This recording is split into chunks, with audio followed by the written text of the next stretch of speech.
Today is puppet show. No, it's not. It's workshop day. We're gonna make a puppet on the episode today,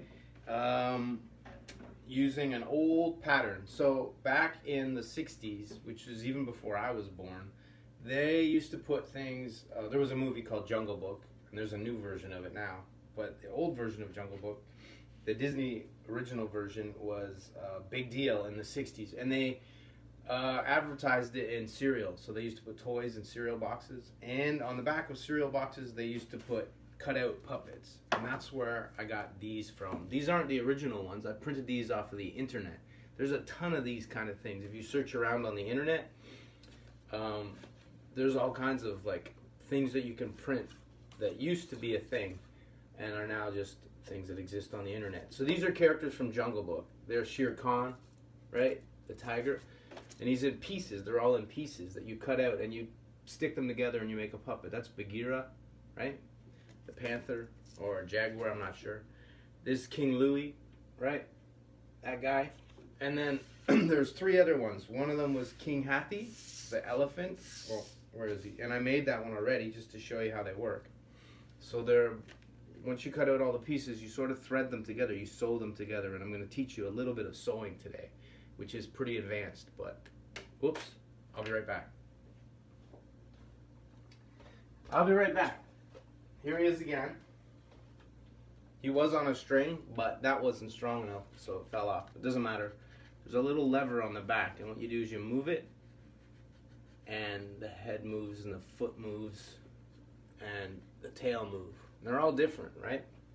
So that was the fourth one. There's two other ones.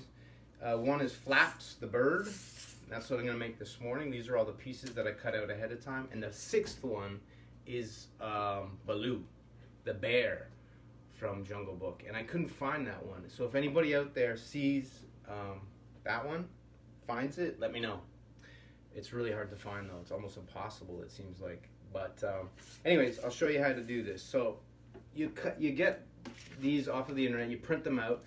And you can print them on regular paper, but if you don't, if you want them to be strong, then glue the paper to cardboard after you print it out, or print right onto cardboard, which is what I did. Like my printer tolerates like printing on pretty thick cardboard, so it's almost like a cereal box thickness, almost, and that seems to be good enough. So that's what I did. But if you don't have a printer that will print on cardboard, and then just print on paper and then glue the paper to thicker cardboard and cut it out after that. Okay, so these are the three pieces that make up Flaps. One is his head with one wing, one is just a wing, and then his body. And on these pieces there's little dots, so you're supposed to get a pin and poke out the dots, and all of the dots are color coded, so it's pretty simple. You just match them up piece to piece according to the dots.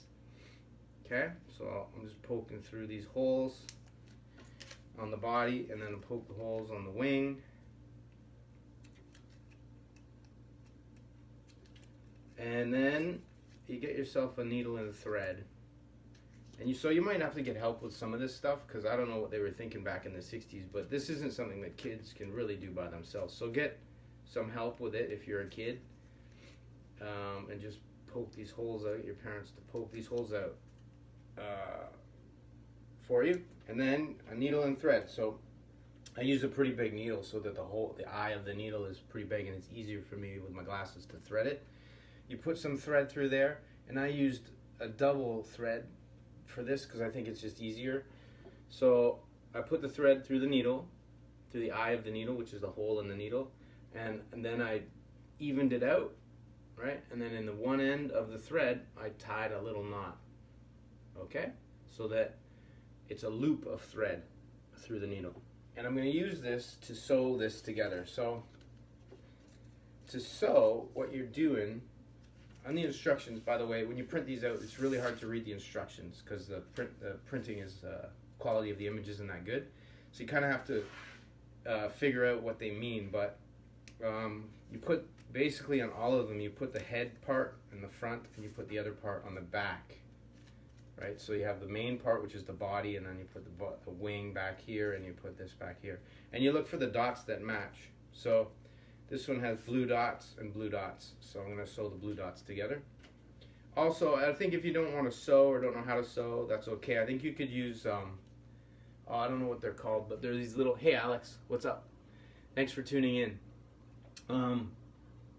There's these little things like paper fasteners that I think you could use instead of sewing for this. But I'm going to sew. So I'm sewing through, there's 2 holes in each set. And then you just sew, oops, I already did it wrong, you guys.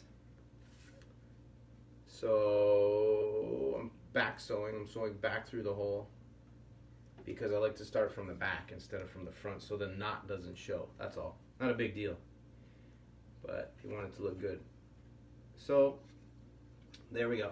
Front, back to front, sew through, and then before I pull it all the way through, I sew through the other hole. It's kind of like the way you would sew a button, if you know what I'm talking about. And if you don't worry about it. You just sew through, right? And then you can do that a couple times if you want, but I don't think you need to really with this. So what I'm going to do now is I'm going to go back through the loop that is created by the thread and just tighten it up a little bit and then make sure it's fairly snug. Don't do it really tight. What's up, Mike? That's right, Mike. I didn't read your comment. Fun stuff. This idea is partly due to Mike Peterson, who's tuned in right now. He does this thing on Instagram where he reviews. It's funny to even say. He reviews breakfast cereal. And the other day I was watching it, and he reviewed Shreddies from this, and he was talking about how in the 60s they had free things in Shreddies, and they were from the Jungle Book, and that made me remember those things when I was a little kid, even though I wasn't old and I wasn't born in the 60s, but I remember those things from Jungle Book being in the cereal. And so I went on the internet to find them and to see what they look like and to be nostalgic, and then I found these instead, these patterns to make puppets, and I thought, oh good, I'm going to use those to make in a workshop. So thanks to all of that, to say thanks to Mike Peterson for making that video on Instagram where he reviews breakfast cereals and he watches cartoons. I think you do it on Saturday mornings, I'm not sure. It's good, it's funny. And then, so there we go, I attached the head to the body, and now I'm going to attach the wing to the other. That's a little shout out to Mike Peterson, who is a famous puppeteer in the Toronto area, and he's done lots and lots of things on television, and he teaches puppetry, and he's awesome. And yeah, watch his thing, how to eat cereal. It's not how to eat cereal, it's how he feels about eating cereal. Okay, so I'm sewing on the wing here. I better concentrate on what I'm doing. And I just did the same thing. I matched up the dots, the colored dots. There we go. Sew that through and make a little knot. So when you make a knot when you're sewing, what you do is you go back through your stitch, and before you pull it tight, you make a loop, and you go back through the loop. So it's hard to explain that, but what you do is there's a loop, there's a stitch that you just made, you go back through it, and before you pull all the way through, there's a loop, and you go through the loop again and tighten it up, and that's a knot, and that should hold. Okay, so there we go. I did those two. That's the wing. What else do I have to do here? Oh, I think I have to attach the wing to the, I don't know if I did this right. Yeah, oh, I think I did. Oh, it's upside down, I guess. Yeah, I wasn't really paying attention. All right, I'm going to undo that. Don't worry. You got to flip that over. Wait, what's going on? Oh, it goes on this side. Okay, so I did it backwards. If you make a mistake, take a deep breath. And then forget about it and move on, right? Now I'm going to make my knot again in the thread. So when I make a knot at the end of the thread, I just make a loop and go through the loop and tighten it up. And then you line up. These are the yellow dots I'm using right now. Yellow dots.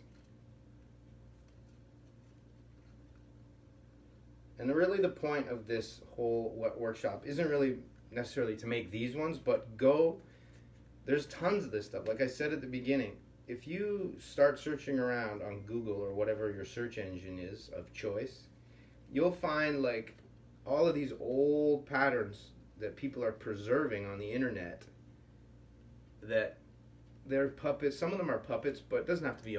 Everything is not always about puppets. Some of them are like just little cities that you can print out from the back of a cereal box and cut them all out and glue them together, and things like that. Really, really creative stuff, and it's all there for free, and it's lots of fun. There's an old Punch and Judy, I did an episode of this workshop where we learned how to make a toy theater, and there's those from the back of a cereal box. How to make a toy theater. How to make a toy theater using a cereal box, and you cut all the little puppets out and everything. So I ran out of thread, so I'm getting a new piece of thread, and then start again and just do the last piece. Like I said at the beginning, if anybody out there is watching this and can find the sixth, there was 6 of these. 3 of them were on shreddies, and 3 of them were on something called Cubs. Cub? I don't know what that is. Mike Peterson, if you know what Cub is, I assume that it's a breakfast cereal that doesn't exist anymore. Put it in the comments. And there was a 6th puppet, and his name was Baloo. He was probably maybe one of the best characters in the original Jungle Book. And I believe, I forget who did his voice in the animated version of Jungle Book, but I'm pretty sure I'm right, that in the remake of Jungle Book, which is live action with computers or whatever, computer animation, I think that Bill Murray did the voice for Baloo in the remake. This is hard. Okay, there we go. The remake of Jungle Book was with Bill Murray as the voice of Baloo. Anyways, my point is, if anyone out there who's watching finds that 6th puppet of Baloo, put it in the comments, because it's hard to find. I got King Louie here, Flaps, this one that we're making now, King Hathi, Bagheera, and Shere Khan. Alright, so I think we're done. Cut off your thread, take a look. That was challenging, to say the least. Now there's also you can see, yeah, it doesn't really work. It's because I haven't there's a spot on here where you can put a string and hang it, I think, and then it moves. So this one, I think I did it a bit too loose, so it doesn't move that well. Oh, there we go. There we go. See that? So there's all kinds of mechanics involved here that I don't understand, but you basically can use like this, like a lever, and it moves. One thing moves the other thing, right? I'll move it up close. Hey, what's going on? Bagheera, how's it going? What's up? That's this one. That's Flaps. And some of the other ones are a little bit different. They have these two you can attach a string to them and hang them, and then you move them by moving a string. But you don't have to do that. But also, I was gonna say, like, you can use these patterns and stuff and make these, but once you know, like, sort of how they did it, then you can make your own, I bet. You could, like, cut out, just on plain paper, a bunch of shapes, and start threading them and sewing them together and see if you can make a puppet of your own. It doesn't have to be, like, a Disney character. All right, so that's the workshop for today. These are just printed from images from the internet. And you sew them together. So I hope I taught you a little bit about sewing today. And yeah, share the video. If you're watching this on YouTube, it's not on YouTube yet, but one day it will be on YouTube. Then subscribe and share and all that stuff. And have a good rest of the day. I'll see you on Thursday for another workshop. Bye. Bye, Mike. Oh, Phil Harris. That's who did the voice of Baloo. Yeah, Mike's looking for Baloo. Good. That's what I was hoping. All right. Thanks for tuning in, everybody.